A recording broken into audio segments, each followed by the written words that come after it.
Welcome to On the Move, a business record effort that aims to help you hear directly from new leaders who are shaping Iowa's business community.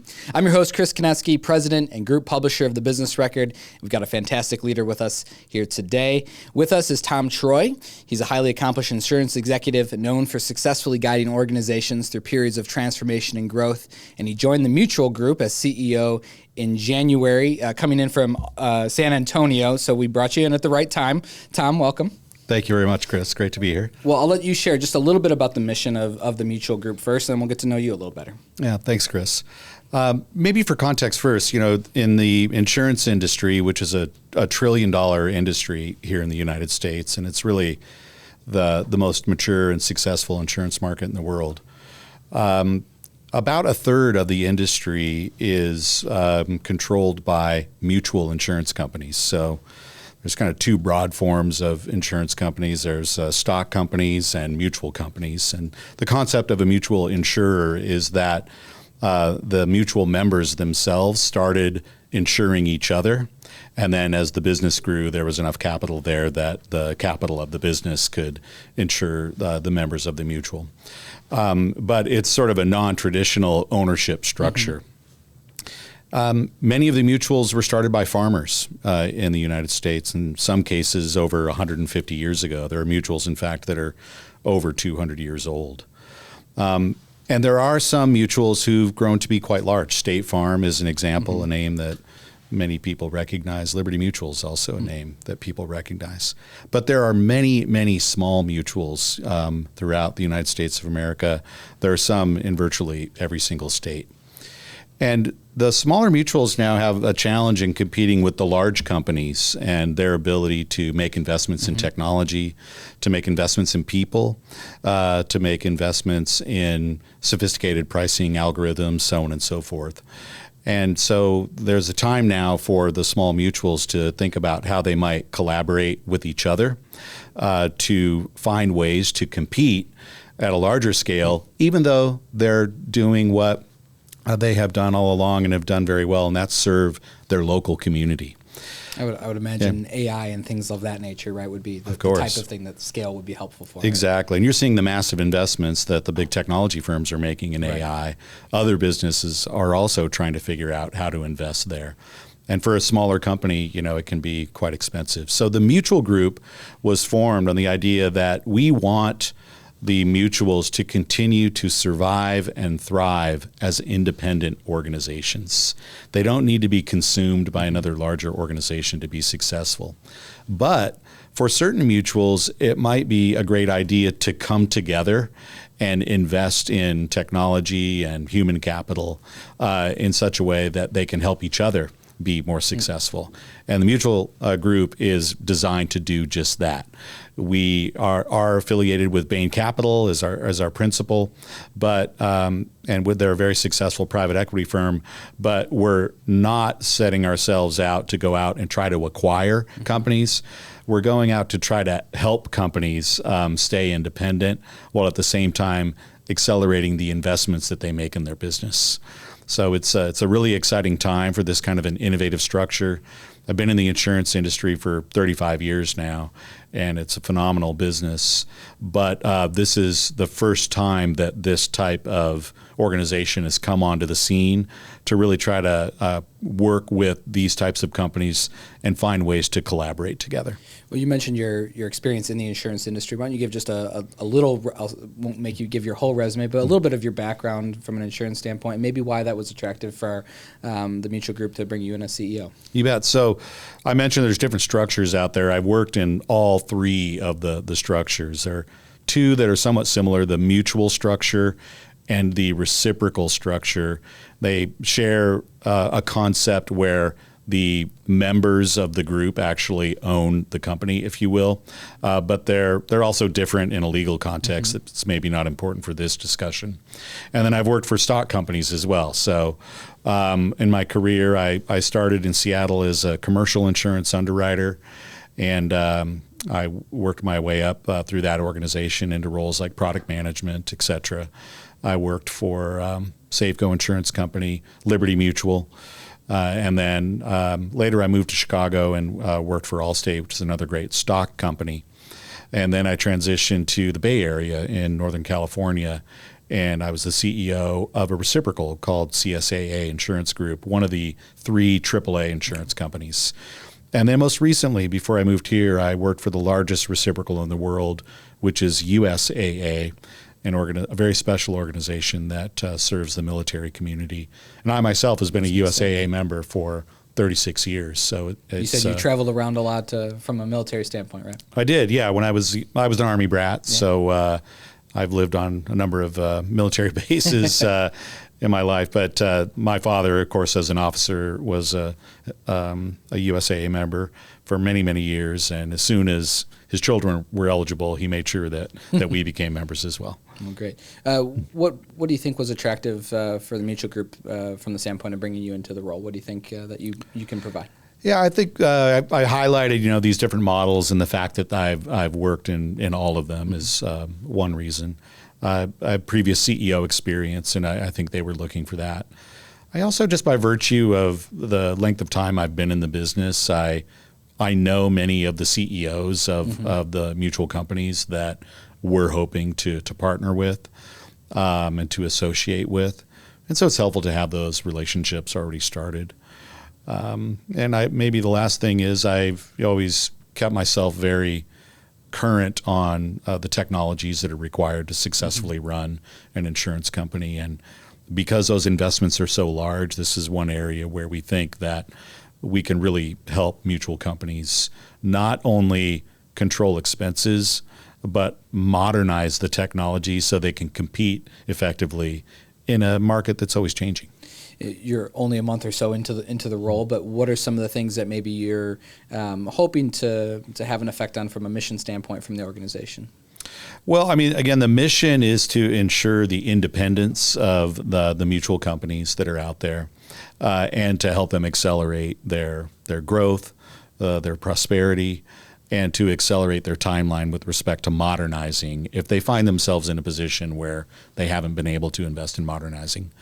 So far, our first member of the group is a company called Guide One, and they've been around for a long time, and they're headquartered here in Des Moines, Iowa, which is a fantastic place to start. There are over 80 insurance companies, I believe, headquartered in the state of Iowa.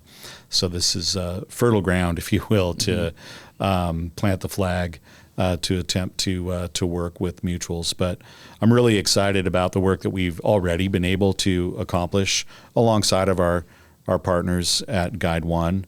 And there are just many, many opportunities for us to continue to accelerate, their modernization and accelerate their business opportunities.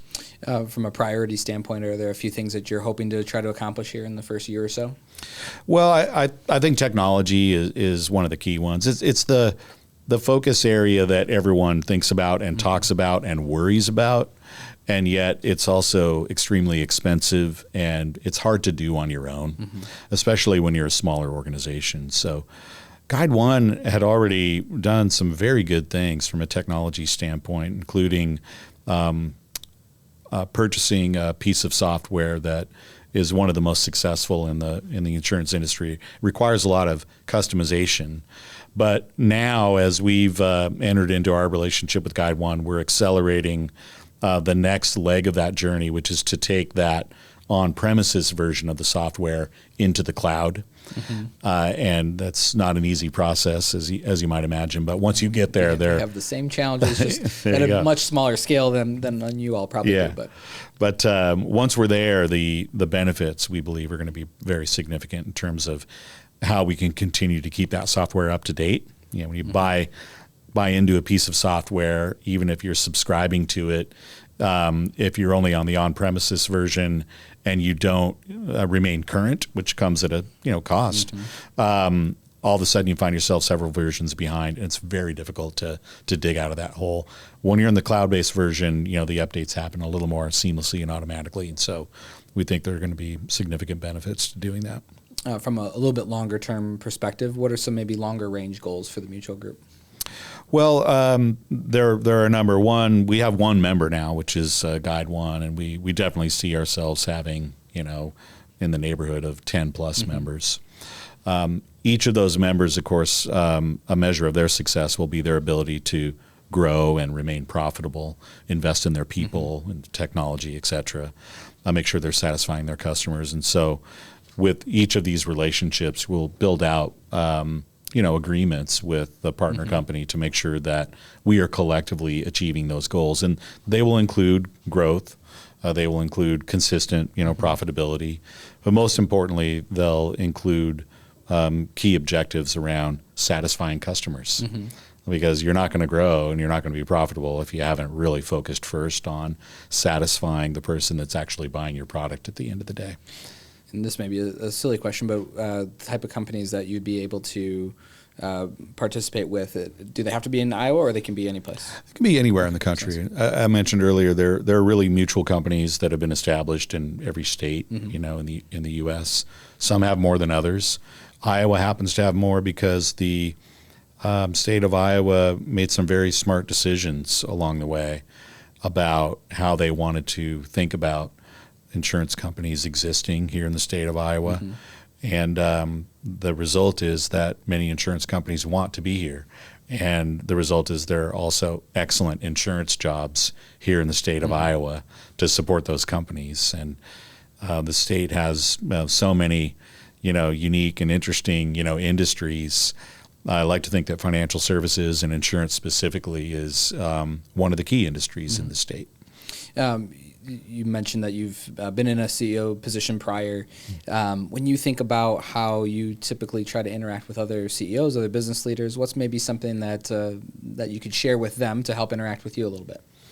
Well, look, I've already had the opportunity to meet with 6 or 7 insurance company CEOs here in Iowa in the first 30 days.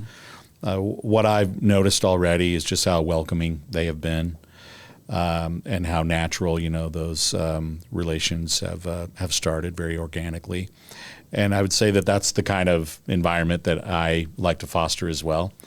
So for folks I haven't had a chance to meet yet, I'm looking forward to meeting you, right?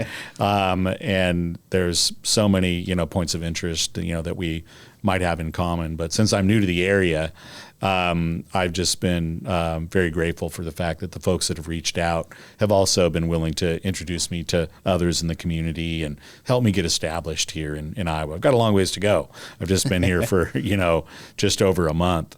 But with the type of graciousness and welcoming that I've seen from the folks here, I have a feeling that I'm going to get to know the area quite quickly. Well, I know community leadership is a key component here in the community. Is there, do you have some passion areas or some things that maybe you've been involved in the past or that you might be interested in getting involved in from either a nonprofit or community standpoint? You bet. So when I was in California, I was on the California State Chamber of Commerce, and I really enjoyed my work there. I also was on the chamber board in San Antonio, Texas. Okay. And I've been fortunate to already be part of the Des Moines Partnership here in Iowa. So I'm really looking forward to investing in that organization.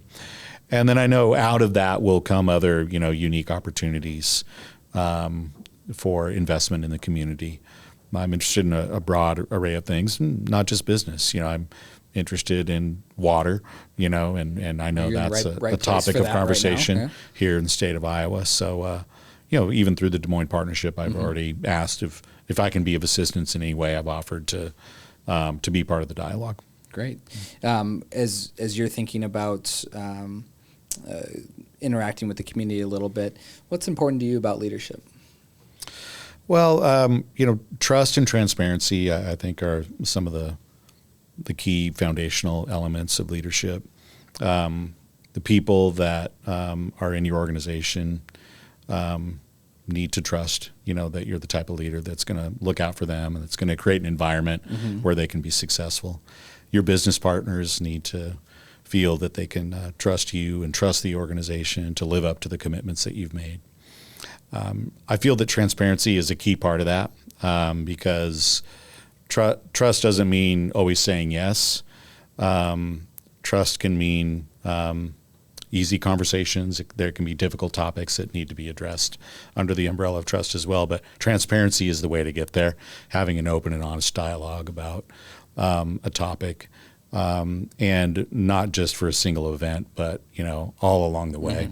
So those are two sort of pillars I think that are important to me as a leader.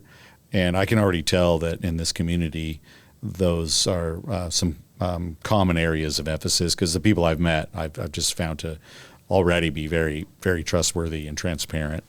And I think that makes me feel like I'm going to fit in quite well here. Yeah. All right, we're going to shift it just a little bit to a little bit more about you. Yeah. Okay, so this will be kind of our rapid fire, and then I'll probably ask some extra questions. But Okay. What's one thing that people would find you doing in your free time? Well, I'm currently I'm working on organizing a fly fishing trip. I really enjoy fly fishing, and I've probably done the most fly fishing in Montana, although I've fished in a number of different places. I'm trying to plan a trip right now to go chase some wild trout in Montana, and I'm looking forward to it. I haven't had a chance to go fishing here yet. I've only been here in January. I think it's just ice fishing at this point. Yeah, I know there are people that do that, but I haven't focused a lot on ice fishing. But I am looking forward to, in the spring and summer, learning where the good fishing holes are here in Iowa. Well, good. What's maybe your biggest pet peeve in business? Oh, I think at times we waste a lot of time on things that they don't move the ball forward with respect to focusing on the consumer, the person who actually is the end user of our product. Whatever that is, whatever business you're in, you know who the consumer of your product is. And I think oftentimes we chase issues, we chase problems that when you pull back, you realize that you're not even talking about how to satisfy the end user of the product that you're making. And when you really start to kind of rationalize how you're spending your time, you realize you've wasted a lot of time. So I've talked in the past in podcasts like this about a philosophy of thinking big and moving fast. And the reason for that always comes back to the consumer of our product is living in a world that moves very quickly. When we choose to slow the world down and not even move as fast as our customers, we're doing them a disservice, right? So I really focus on making sure that we're trying to move as fast as our customers are required to move. Yeah. and things are moving faster than ever. Right? Yeah. When you play music, what's a song or artist maybe you'd be putting on? Well, I have a wide variety of interests in music. I probably listen to country more than any other genre. And we recently bought Cody Johnson tickets. Okay. He's coming to Des Moines. We've seen him in concert before down in San Antonio, and he put on a great show. So he had one of my favorite songs from last year. I had a daughter born. He's got a song called "Come On Cowgirl." Yeah, there you go. And so there you go. We can connect on that. Kojo, we'll see you at the concert, all right? You got it. Okay. Maybe a good restaurant you've been to in Des Moines so far? Oh yeah, so I've been to a number of them. Oak Park was very good. Django I tried recently. Aposto was very nice.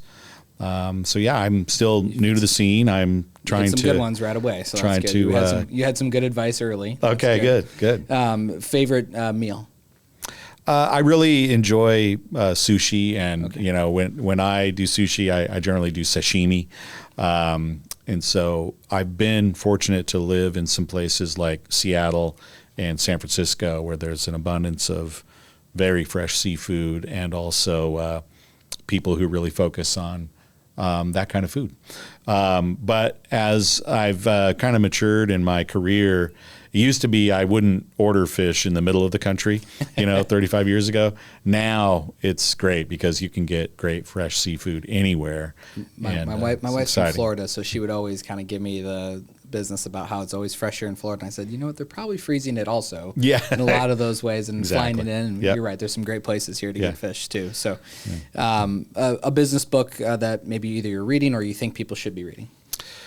So one that it was on my reading list right before the holidays, and so I like to make sure that my kids have some books on my holiday list in case they want to give me a gift. And the one that I got that I'm excited to start next is a book called 1929. It's sort of a more recent, overview of what happened in the 1929, stock market crash.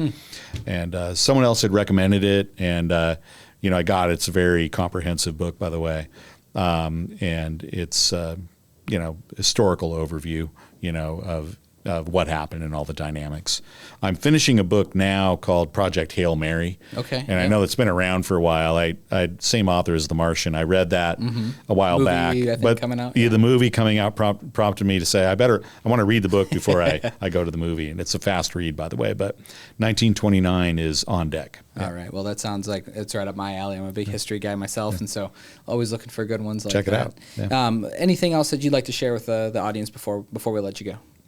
Well, just maybe a thank you. I'm sure there's going to be people who are seeing this who I've already had a chance to meet, and I really appreciate how both my wife and I have been welcomed, into the community.